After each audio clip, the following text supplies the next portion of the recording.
వీలునామా రాయకుండా చనిపోతే ఎవరికి హక్కు ఉండదో తెలుసా? ఎవరికి ఆస్తి వెళ్ళిపోతుందో తెలుసుకుందాం. క్లాస్ 1 ప్రథమ శ్రేణి వారసులు. ఆస్తిపై మొదటి హక్కు ఉండేది ఎవరికో చూద్దాం. చనిపోయిన వ్యక్తికి తల్లి తండ్రి ఉంటే తండ్రికి ఎలాంటి హక్కు ఉండదు. తల్లికి సమాన హక్కు ఉంటుంది.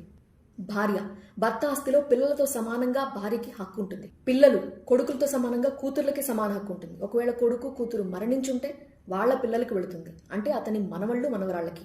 దత్తత పిల్లలు కూడా క్లాస్ 1 కిందకే వస్తారు. సొంత పిల్లలతో సమానంగా వీళ్ళకి హక్కు ఉంటుంది. క్లాస్ 2 వారసులు. ప్రథమ శ్రేణి వారసులు ఎవరూ లేకపోతే అప్పుడు అతని తండ్రికి, అతనికి అన్న తమ్ముళ్ళు అక్క చెల్లెళ్ళు ఎవరైనా ఉంటే వాళ్ళకు వెళుతుంది. వాళ్ళు కూడా లేకపోతే వాళ్ళ పిల్లలకు వెళుతుంది. కొన్ని స్పెషల్ సిచ్యువేషన్స్ ఉంటాయి. రెండో భార్య ఉంటే 1955 తర్వాత రెండో వివాహం చట్టబద్ధంగా చెల్లదు. కానీ తండ్రి సంపాదనలో ఆమె పిల్లలకి వాటా ఉంటుంది. రెండోది విడాకులు. భార్యకి విడాకులు ఇచ్చినా సరే మొదటి భార్య పిల్లలకి తండ్రి ఆస్తిలో వాటా ఉంటుంది. సో వీలునామా రాయకపోతే ఎన్ని చిక్కులు, ఎంతమందికి పంచాలి? గొడవలు జరగకుండా ఉండాలంటే ముందుగానే వీలునామా రాయటం మంచిది అంటున్నారు లీగల్ ఎక్స్పర్ట్స్.